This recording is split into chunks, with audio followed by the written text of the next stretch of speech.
நம்மளே வந்து அதிக புகை, அதிக இது, அதிக காரு, அதிக பைக்கு, அதிக இது எல்லாமே வாங்கி அது இல்லாம இந்த காடு, இந்த காட்டுல என்ன பண்றாங்க, அதெல்லாம் நல்ல மரம் அடர்த்தி, எவ்வளவுக்கு எவ்வளவுக்கு மரங்கள் இருக்குதோ அவ்வளோ மனுஷனுக்கு நல்லது. அங்கெல்லாம் போய் ரெசார்ட் கட்டுறீங்க, உள்ள போய் மேலே போய் அப்படி ரெசார்ட்ல அப்படி உட்காந்து அப்படி வேடிக்கை பார்த்தாக்க சூப்பரா இருக்கும்ட்டு மரத்தை வெட்டுறீங்க. மரத்தை வெட்டி மரத்தால் அப்படியே கட்டி அந்த காட்டுல இருக்கிற மரங்கள் தான் வந்து அந்த காட்டுக்கே நல்லது. அந்த கடின மண்ணு கொடுக்கும், அந்த கடின மண் அதெல்லாம் நீங்க வெட்டி இருந்த அப்புறம் மலை சரிவு தான் எல்லாம் இதாகுது, ஹீட் ஆகுது. அதுக்கப்புறம் அதிக வெப்பத்தால என்ன பண்ணுது, ஒரு மரத்துக்குள்ள உராசுது, அதிகமா தீ பிடிக்குது. வெப்பமழை இருந்தாலும் ஒரு பக்கம் இருக்கிற இது காத்து வந்து மழை பகுதி மூலமா வெளியில வேகமா அடிச்சு ஃபுல்லா அந்த நெருப்பை தூக்கின்னு போய் ஃபுல்லா ஊர் ஃபுல்லா இப்ப அமெரிக்கா அந்த மாதிரி நடக்குது. ஓகேவா? தடுத்து நிறுத்துறதுன்னா மனுஷன் மாறணும், அது முடியாது, ரொம்ப அட்வான்ஸா போயினே இருக்கிறோம். அதனால இனிமே வந்து வர்ற விளைவுகளை நம்ம சந்திச்சுதான் ஆகணும். என்ன ஒருத்தவங்களும் மாறணும். இப்போ நீ வீட்டுல இருக்கிறியா, நீ என்ன பண்ணணும், நம்ம வந்து பழசெல்லாம் எரிக்க கூடாது, இதெல்லாம் நம்ம பண்ணக்கூடாது, புரியுதா? பழைய பொருள் எதுவுமே இது பண்ணக்கூடாது. போகி வந்துச்சு அது மாதிரி எல்லாம் பண்றாங்க ஃபுல்லா.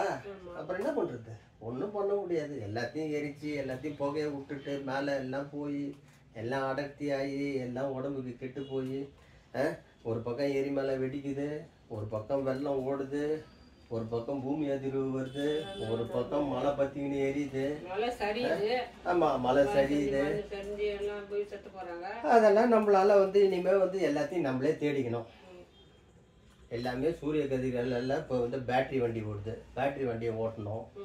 புரியுதா? அந்த பேட்டரி வண்டியிலேயே சிலதெல்லாம் சரியில்லைன்றாங்க, அது திடீர்னு பத்திக்குது.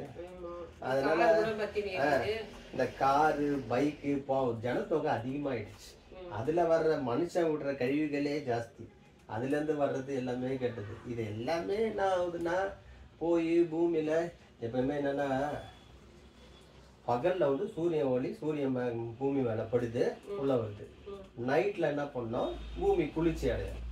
பூமி குளிர்ச்சி அடையும் போது அதோடைய வெப்பம் என்ன போகும், மேலதான் போகும். அந்த மேல போன இந்த இதை வந்து தடுத்துனாக்கா என்ன ஆகுது, மறுபடியும் இன்னும் அதிக உஷ்ணமாகுது. அந்த மாதிரி அதிக உஷ்ணமாகி தான் பனிக்கட்டி எல்லாம் உருகுது.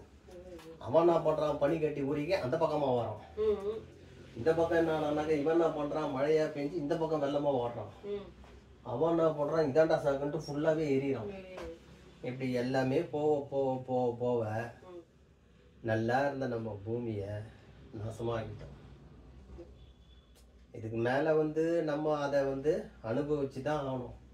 நம்ம ஏதாவது உருவாக்கிட்டு போயிடுறோம். நமக்கு அதுக்கப்புறம் வர சங்கதிகள் எல்லாமே அவங்களாம் என்ன பண்ணுவாங்க, கஷ்டப்படுவாங்க. திடீர்னு பெரிய பெரிய விளைவுகள், அதுக்கேற்ற அட்வான்ஸை எதையாவது கண்டுபிடிப்பானுங்க, போவானுங்க, வருவானுங்க. ஆனா இயற்கையை அனுபவிக்க முடியாத ஒரு சூழ்நிலை ஆயிடும். புரியுதா? தண்ணி பற்றாக்குறை ஆயிடும், தண்ணி இல்லை, புரியுதா? அதே மாதிரி கடல் தண்ணி மேல வந்து அழிவு உண்டாக்கிடும். வெள்ளம் வந்து ஃபுல்லாவே எல்லாமே வீடு எல்லாம் உள்ள போகுது. நோய்கள், இதனால என்ன ஆகும், நோய்கள் பரவும். அதனால நிறைய பொருளாதார இழப்பு, உயிர் இழப்பு எல்லாமே ஆகுது, ஆயிண்டா இருக்குது. இன்னமும் எல்லாம் மனுஷன், ஆனா சவால்களை சந்திக்கிறவன் தான் மனுஷன், சந்திச்சுக்கின்னு தான் இருக்கிறான். பட் நாமளே கொஞ்சம் கட்டுப்படுத்திக்கணும்.